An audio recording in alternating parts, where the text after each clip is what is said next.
Hello friends, हम लोग spectrum कर रहे हैं। हम लोग इकाई, यहाँ देखिए फ्रेंड्स, हम लोग इकाई वन की चैप्टर टू है ना, टू देख रहे हैं। आप क्या करिए, लाइन से उन चीजों को प्लेलिस्ट में देखते चलिए तो आपको फायदा होगा। ऐसे बीच बीच में देखिएगा तो आपको दिक्कत हो सकता है, क्योंकि मैं इससे फिर प्रैक्टिस भी आपको बताऊंगा कि कैसे मेंस में आपको मैं साथ साथ बताता चल रहा हूँ ना कि क्या टॉपिक्स मेंस में आएंगे और क्या प्रीलिम्स में आएंगे। तो ये चीजों को आपको देखना है ना। और इतिहास को इतिहास जैसा पढ़ना है, ठीक है। ऐसा नहीं कि आप उसमें पूरा डूब रहे हैं और उसमें आप प्रश्न उठाना शुरू कर दे। थोड़ा हो सकता है कि आप डूबे, कुछ चीजों में प्रश्न उठाएं और कुछ चीजों को अपने तर्कों को भी बताइए, ताकि हम समझ सकेंगे कि आप कितना उस इतिहास में जा पा रहे, समझ पा रहे कि नहीं, ठीक है।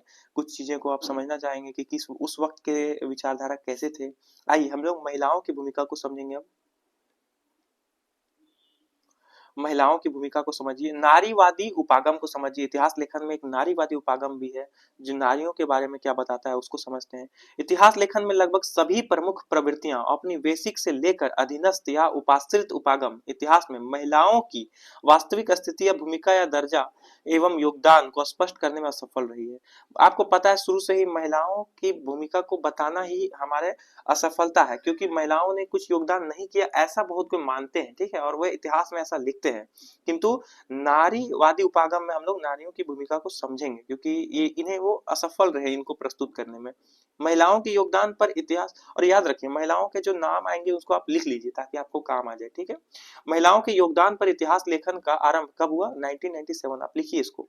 1970, 1970 है ना, 1970 के महिला आंदोलन से, है ना, यहाँ जो महिला आंदोलन हुआ उससे शुरू हुआ माना जा सकता है। समय समय पर हमेशा महिलाओं के लिए महिलाएं ने ही खुद ही आवाज उठाया है, ये आप समझिए। लेकिन क्या है कि आप ये मान सकते हैं कि महिला आंदोलन जो हुए थे 1997 में, 1970 में, है ना, 1970 में, उस वक्त से आप मान सकते हैं कि महिलाओं का योगदान पर इतिहास लेखन का आरंभ हुआ, ठीक है। इसको लिखिए। जिसने भारत में महिलाओं की के अध्ययन के अभ्युदय हेतु संदर्भ एवं आवेग प्रदान किया। यहाँ पर महिलाओं का जो अध्ययन का क्या क्षेत्र था, है ना, उसके संदर्भ में जो अभ्युदय उत्पन्न हुआ वो सब आवेग को वो प्रस्तुत कर रहे हैं, आप समझ रहे हैं।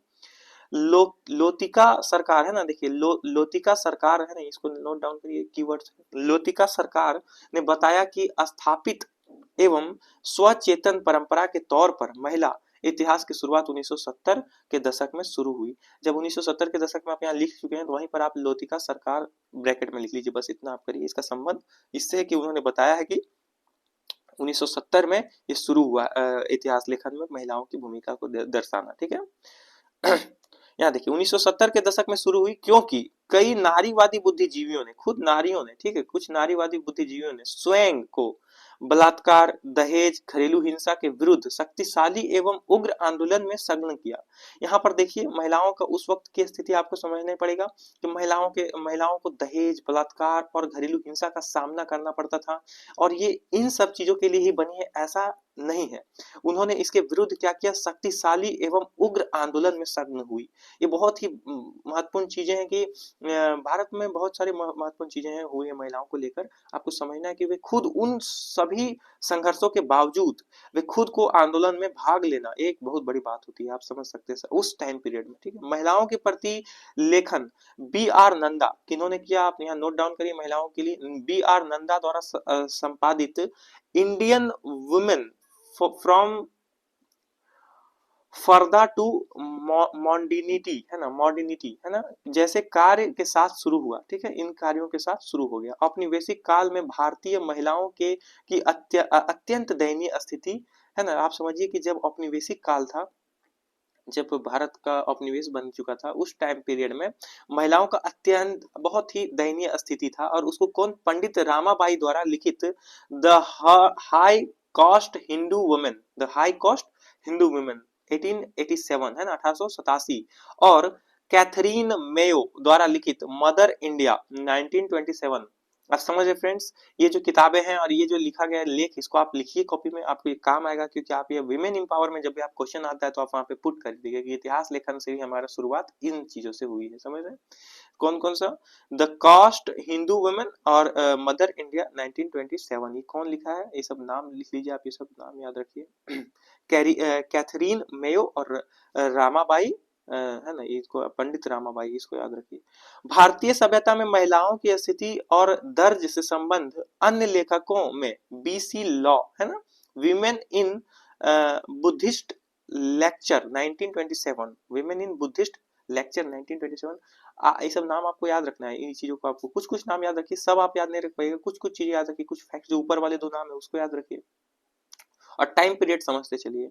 सभी नाम याद मत रखिए, लेकिन कुछ याद रखिए ताकि आप उसको इस्तेमाल कर पाए। याद रखने इसलिए बोल रहा था कि आप मेंस में उसको लिख पाए, उन नामों को आप शॉर्ट फॉर्म में, है ना, फैक्ट में, क्योंकि आपको उतना टाइम नहीं रहता तो आप शॉर्ट फॉर्म में कुछ कुछ नाम लिख लेंगे तो आपका रिजल्ट में इंक्रीज होगा आपका, ठीक है, मार्क्स बढ़ेगा। I B Horner, women under primitive Buddhism 1930 and और ए एस अल्टेकर, है ना, द एक मिनट, द पोजिशन है, the position of women in Hindu civilization from the prehistoric times, the project 1938 प्रमुख है। ये चीजें हैं कुछ प्रमुख, आप वो सबने याद रखना। शुरू वाला आप याद रखिए। देखिए अभी तक हमने क्या पढ़ा उसका सारांश समझिए फ्रेंड्स, कि हमने उपागमों को पढ़ा, ठीक है, आप सारांश समझते चलिए। विभिन्न उपागमों को पढ़ा हमने, विभिन्न उपागमों को, किन किन उपागमों को पढ़ा, एक मिनट फ्रेंड्स याद रखिए, विभिन्न उपागमों को। जेम्स मिल, ये नाम आपने लिखा। एल्फिडेंटर, एक मिनट फ्रेंड्स, एक मिनट देखिए यहाँ पर, जेम्स मिल, और फिर एल्फिंस्ट, वी ए स्मिथ जैसे अन्य इतिहासकारों तथा लेखकों द्वारा प्रस्तुत औपनिवेशिक उपागम। औपनिवेशिक उपागम से संदर्भ देखिए, यहाँ अलग से नाम लिखा गया ना, इन चीजों को आप करिए खुद से, कॉपी में लिखिए कि उपनिवेशिक उपागम से संबंधित ये लोग थे, ठीक है, यहाँ समझिए।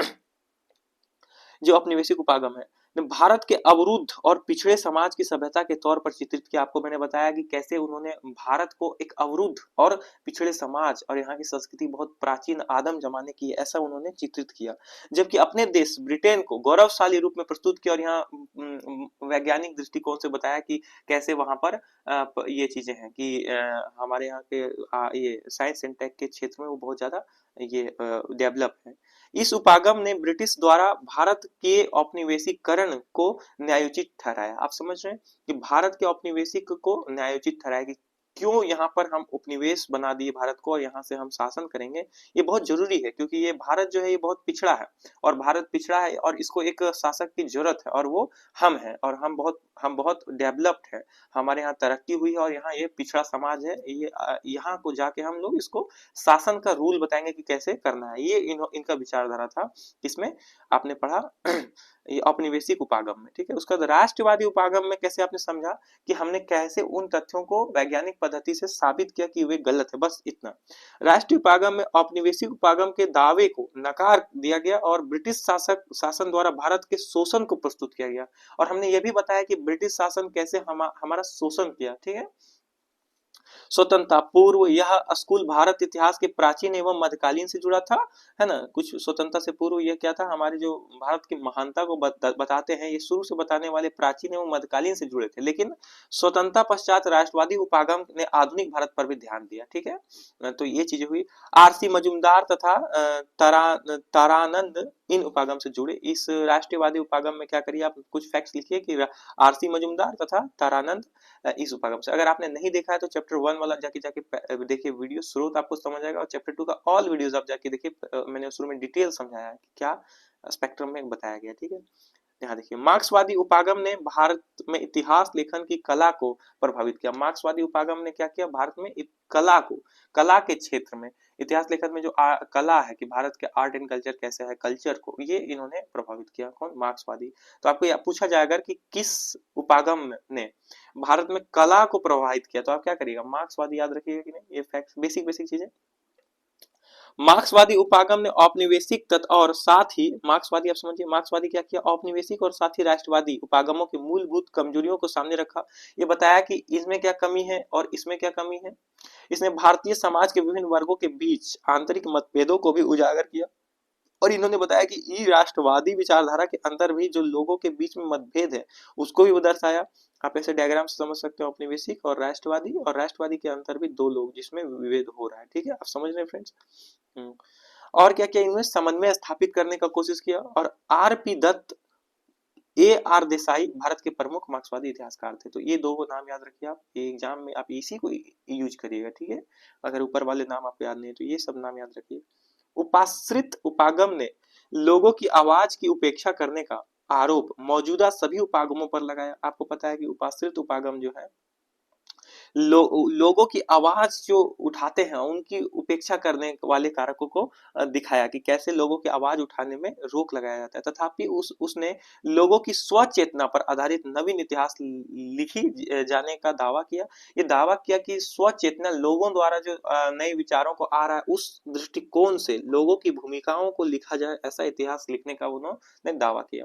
तथापि यह अपने कार्य में सफल नहीं हो पाए, क्योंकि ये सफल नहीं हो पाए, आपको याद रखना है। संप्रदायवादी उपागम, आपको क्या पता है संप्रदायवादी उपागम का? ये राष्ट्रवादी उपागम जैसा ही था, आपको बताया था मैंने। ये भी मध्यकालीन तक अपने आप को सीमित कर लिया, ठीक है। मध्यकालीन भारत के औपनिवेशिक इतिहास लेखन पर आधारित था, सीमित था, और हिंदू और मुसलमान को दो विभिन्न वर्गों समूहों में अस्थायी रूप से शत्रु समूह में विभाजित कर दिया। इससे क्या हो गया, सांप्रदायिक लोगों को, जो सांप्रदायिक राजनीति करते थे उन लोगों को फायदा हुआ और वे इनका भरपूर फायदा उठाए, और आपको संप्रदायों के बीच में मतभेदों को होने लगा, और ये क्रूर हिंसा का रूप भी लेने में काफी, उस टाइम देखिएगा हिंसा भी हो रही थी। जो टाइम पीरियड मैंने बताया आपको, देखिए उस टाइम अन्य इतिहास क्या घटना घट रही थी उस टाइम, वो देखिए ये जब ये किताबें लिखी जा रही थी। कैम्ब्रिज स्कूल के बारे में समझे हमने अन्य उपागमों में। कैम्ब्रिज स्कूल उपागम जो था, इन्होंने क्या कहा कि भारतीयों के बीच अंतर विरोधियों को देखा, कि भारत के बीच में जो अंतर विरोधी है, समझ कि भारत के दो विचारधाराओं में बट गए और इनमें जो विभेद है वो देखा है ना, भारतीयों को देखा, न कि साम्राज्यवादियों ने। आप समझ रहे कि साम्राज्यवादियों में विभेद था, ऐसा इन्होंने नहीं कहा, ये इन्होंने कहा कि भारत में ही था, है ना, और भारतीयों के बीच, है ना। आप समझ रहे फ्रेंड्स, आगे देखिए। उदारवादी एवं नव उदारवादी उपागम की शुरुआत कब हुई? आपको 1980 में, ये आपको समझना, ये इंपॉर्टेंट है।